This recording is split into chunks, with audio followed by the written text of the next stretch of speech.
I am delighted now to introduce two beloved friends of all of ours, David Lonkevich, who will be delighting us on the flute, and our very own Cheryl Welsh-Charrier, who likewise shares with us her journey. It's so wonderful to hear from a member of our community and to be with you on your journey, Cheryl. Thank you for your generosity and your wisdom. And now let the words sink in. I invite you to do that. I'm centered and enfolded in your love, dear God, and nothing can disturb the peace of my soul.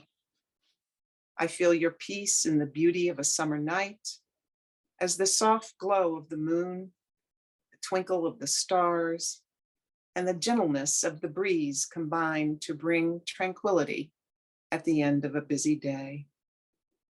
I glimpse your peace, God, in the middle of chaos or crisis, when I suddenly know that no matter what the outcome, everything is all right, for nothing can separate me or my loved ones from your love. I long to know more of you and to be more aware of your presence every moment. Again and again, I think, be still and know that I am God, until the deep peace within me once again surfaces and I feel the strong assurance of your love. I know, God, that there are times when I confuse peace with the desire for my own will to be done. But when your peace wells up from within me, it is your will that is done. In the stillness of your peace, I remain unperturbed by events around me. You bring peace to a troubled world and to each soul that earnestly seeks to know its oneness with you. In times of stress, let me remember that it is my own soul which needs quieting, so that I may rest in the warmth and safety of your loving presence. Circumstances will change, problems will disappear, new challenges may arise, but you, dear God, never change. I am always in you, and you are always in me as I travel the sacred circle of life. Your love is the fountain from which the peace of my heart flows to bless my life and my world. With faith, I release any doubt, any feeling of judgment or concern. Thoughts of harmony and love fill my awareness. I am at peace with myself, with all people, with all life. I pray always to see others with your eyes of love. Hear them with your gift of understanding and touch them with your touch of gentleness. Oh God, let there be peace on earth, and let it begin with the peace and love and understanding in my heart. Amen. And now I'll turn it over to David. Thank you, and thank you all for having me.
I want to thank you all for having me today. It's such a pleasure to be here.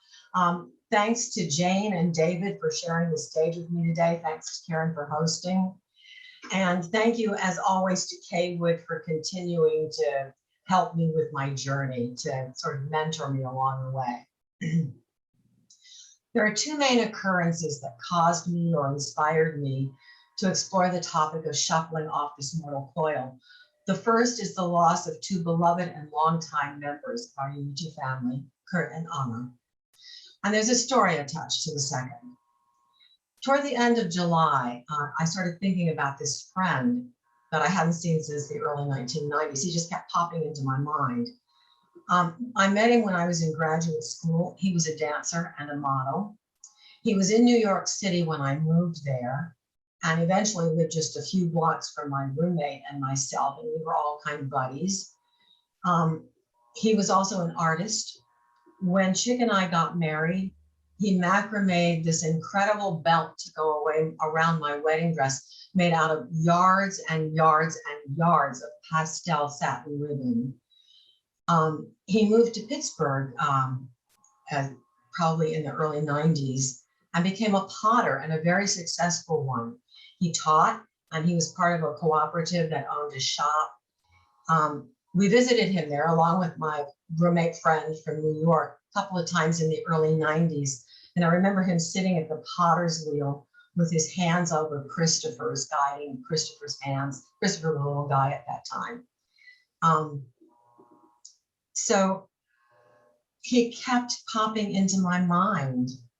And just a little show and tell. How well you can see. Oh, good. It looks squashed on my screen now. But this is one of his pots.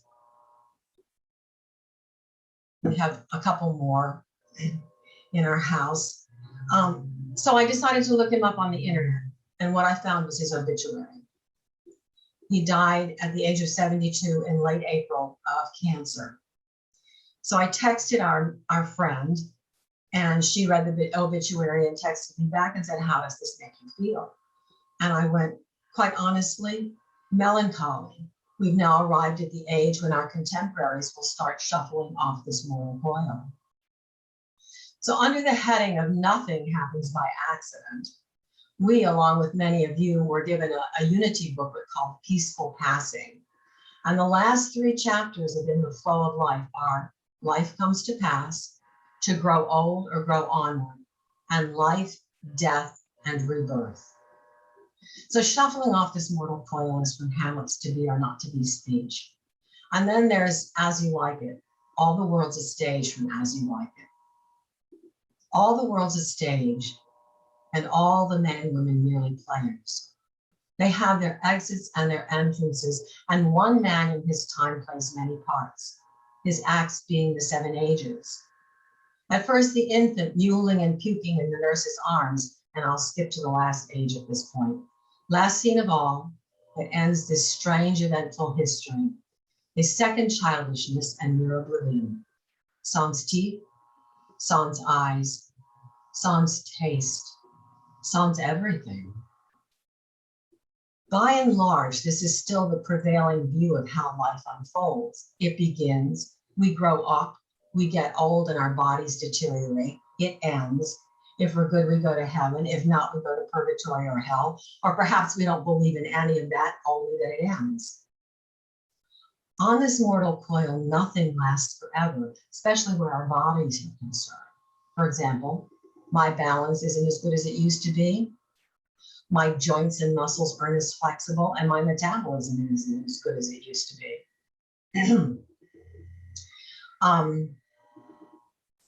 In the chapter To Grow Old or Grow Onward, Reverend Butterworth quotes several verses from Job 11. If you will set your heart aright and will stretch out your hands toward him, surely then you will lift up your face without blemish, and you will be secure and will not fear. And your life will be brighter than the noonday. Its darkness will be like the morning, and you will have confidence because there is hope. This is what he says directly following these verses. At high noon, it is difficult to find your way by the sun, for you cannot tell the direction of its movement, where it rose and where it was set. Thus, life brighter than noonday would indicate life without the consciousness of length of years, simply the awareness of depth and intensity of bright, shining enthusiasm, wit, freshness, and vigor. In this consciousness, you will be like the morning, and you will have confidence because there is hope. Surely this is what we should embrace every day: bright, shining enthusiasm, wit, freshness, and vigor. This reminds me of Charles Fillmore's affirmation that he used when he was 94. I fairly sizzle with zeal and enthusiasm and spring forth with a mighty faith to do that which it ought to be done by me. So what do we sizzle with? Zeal and enthusiasm, or a growing fear for the future and how our demise will take place? I found Reverend Sandy's talk, Be Here Now, from August 15th very powerful, and listen to it again. All we have is now, and living in the past or in some future, imagined future, robs us of the now. I'm reminded of Thich Nhat Hanh's lovely affirmation meditation. Breathing in, I calm my body. Breathing out, I smile. Dwelling in the present moment, I know this is a wonderful moment. And from a daily reader called For Today, my life consists of single moments. I occupy them one at a time, savoring the fullness of each, and find there is no room for fear. Being here now is the high noon experience. In this experience, we get to look within. We get to be present with and connected to our indwelling divinity. In some teachings and traditions, looking to the West is looking outside ourselves for guidance, and looking to the East is looking within for guidance. A few days ago, I pulled Eric Butterworth's Celebrate Yourself out for seemingly no reason. It's been so long since I read it, I forgot that it's a collection of short essays. I had checked off the ones I read in the contents. The ones that were unchecked were randomly sprinkled throughout. I decided to read a couple of them, starting with The Twain Shall Meet, which turned out to be about looking to the east or the west. In Genesis, it says that Noah's sons traveled to the east, which is a mistranslation. They actually traveled from the east, which means they walked away from their inner guidance. But when we stay connected to our inner guidance, we walk through the valley of the shadow of death. After all, the psalm does not say, yea, though I get stuck in the valley of the shadow of death. On the surface, Reverend Clive Delaporte's talk last week on the mystery and magic involved with the vastness of the universe and of our lives, which are small by comparison, might seem at odds with being present for each moment. After all, we can be so focused on the moment that we don't see the mystery and magic of that vastness. Yet when we focus on expecting the mystery and the magic in each day, we get to let go of the what ifs and the wish I hads, and all those things that pull us away from the now and keep us from being in awe and living in the wow. On page 1 of Into the Silent Land, it says, communion with God in the silence of the heart is a God-given capacity, like the rhododendron's capacity to flower, the fledgling's for flight, and the child's for self-forgetful abandon and joy. Silence of the heart, how wonderful. My challenge is with quieting the mind so that I can be in that beautiful silence. As Reverend Butterworth says, the important thing is not what happens to people, but what happens within them. If we are in the flow of life, we will live creatively in work or in retirement. And later, your life that appears to begin with birth and death, begin with birth and end with death, is like one instant in the movement of a wave. The wave crashes on the shore and disappears, yet the source of the wave still exists out in the ocean, getting ready to form yet another wave. We need to look into and through the experience we call death. In the article, A Moment of Oneness from Peaceful Passing, Reverend Richard Carlini says, we take our first breath as we enter humankind, and breathe our last as we return to our true self, the spiritual being that we indeed are and has always been. So it would appear that the first breath and the last breath are both portals into another dimension, a sort of time travel mechanism. James Dillett Freeman's poem, The Traveler, says, "Our life did not begin with birth. It is not of the earth. And this that we call death, it is no more than the opening and closing of a door. And in your house, how many rooms must be beyond this one where we rest momently?" In John 14:2, Jesus says, "In my Father's house are many mansions. I go to prepare a place for you." And it's not just clergy, religious leaders, and philosophers who've written about the transition we call death. Victor Hugo. "The tomb is not a blind alley, it is a thoroughfare. It closes on the twilight, it opens on the dawn." William Blake. "I cannot think of death as more than going out of one room and into another."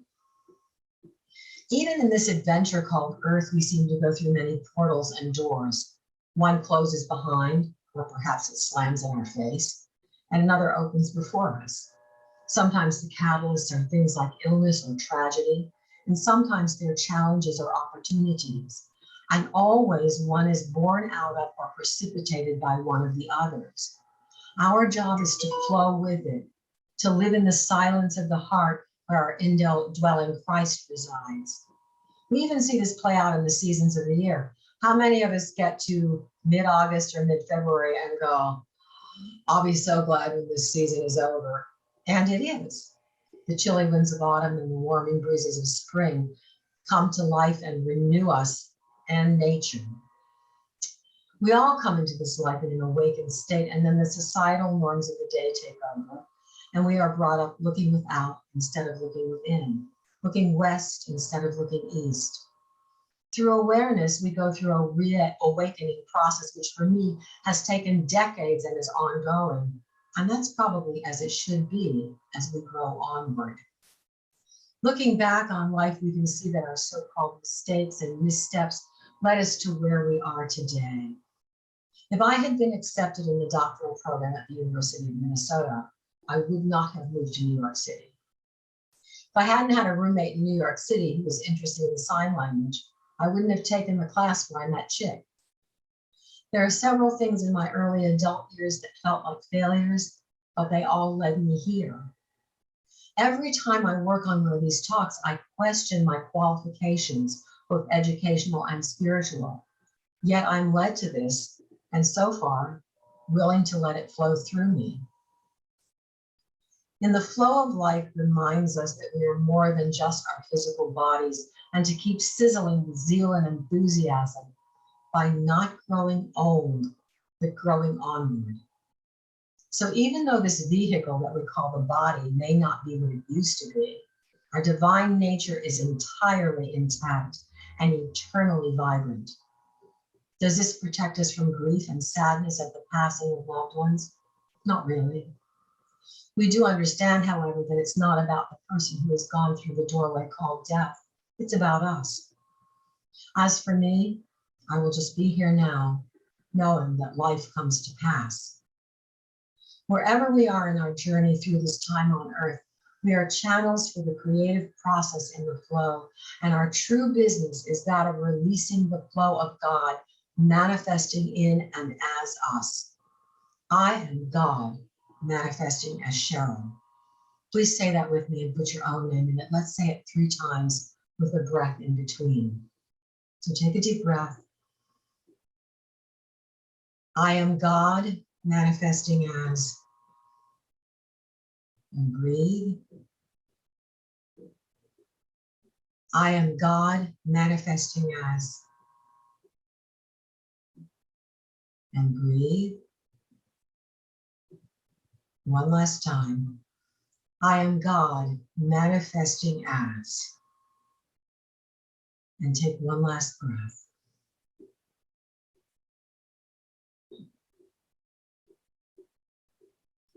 Part of the affirmation in the daily word for Unity Day, World Day of Prayer, is I am one with life. I am life.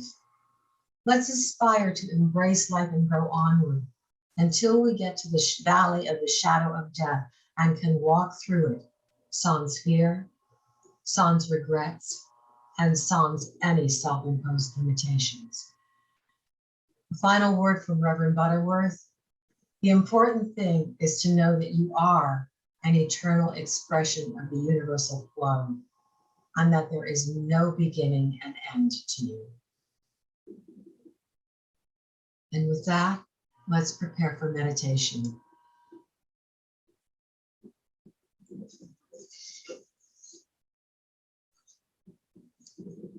Let's just be silent for a moment and get centered. Find the silence of the heart. Our meditation today is taken from the September 2nd daily word, which is I am.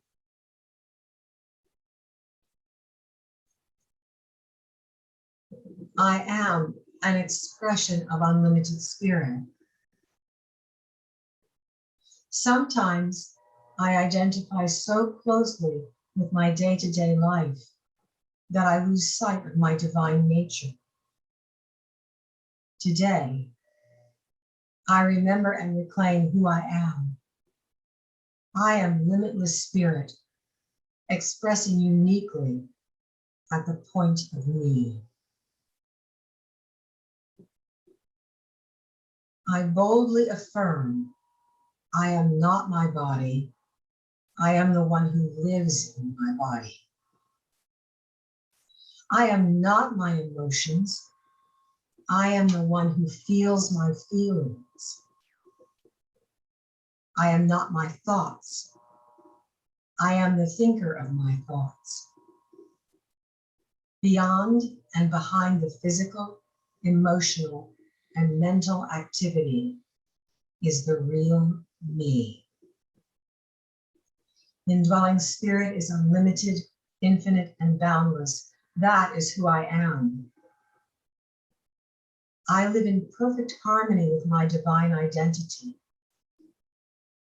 I speak the mindful expression of my I am with affirming and empowering words. I am whole. I am peaceful. I am loving. I am prosperous. I am blessed. I am a beloved child of God, and I am grateful. And let us just be in a silence for a moment.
And as we return from our meditation,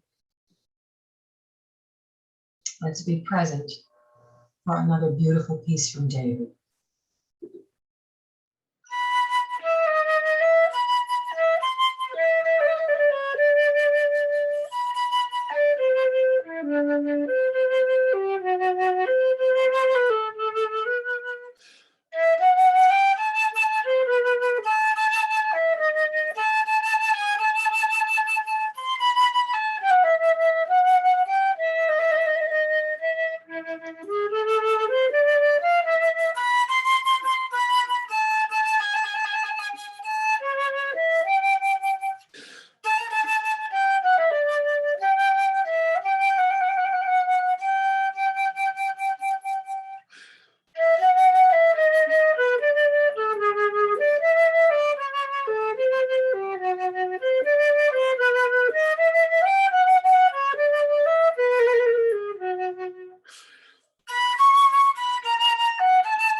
Cheryl, I'm so moved by your talk.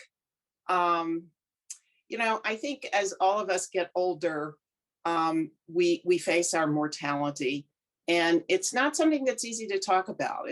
There's not sort of a, I don't know, easy path to have a conversation about it. And I've been thinking about my physical death a lot as I get older, as I start to think about retiring, as I develop various ailments, as people I love pass away. And I have 3 books I've actually been reading about this topic, which I thought I would share.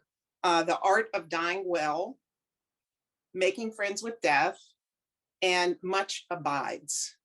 And as I contemplate, we're all going to die. We know that from a very young age, yet we seem so unprepared for it. It seems so shocking. It's an interesting phenomenon. I think talking about it the way you did so forthrightly really invites us to live in the present in a whole new kind of way. And I know for myself, my goal is to die grateful. I, observed how my husband died, and it was so moving. He never became his illness. He was who he was with this thing happening to him. And I so honored that. I was with my mother when she died. And again, she was such a role model for how she faced it. Grateful for a wonderful life. So I really appreciate you opening this door for conversation for us. And I take away with it the message affirming what a gift our life is, and how living in the moment is what enables us and empowers us to move forward in a really positive way. And on that note, I want to close today with a blessing. This is one of my favorite books. You all know it well, John Donahue. I love the title, To Bless the Space Between Us. He was an Irish priest, and it's just filled with so many wonderful blessings. I want to leave with the one about friendship, because I think it's so central to us expressing our love and who we are. And this poem ends with a reference to the phrase anam cara, which you may be familiar with. It's Celtic for soul friend, not soul mate, but someone to whom your souls really communicate and attach. And we've all had those incredible experiences. And this is really a blessing and an honoring of those. It's called For Friendship. May you be blessed with good friends and learn to be a good friend to yourself, journeying to that place in your soul where there is love, warmth, and feeling. May this change you. May it transfigure what is negative, distant, or cold within your heart. May you be brought into real passion, kindness, and belonging. May you treasure your friends. May you be good to them, be there for them, and receive all the challenges, truth, and light that you need. May you never be isolated, but know the embrace of your anam cara. Amen.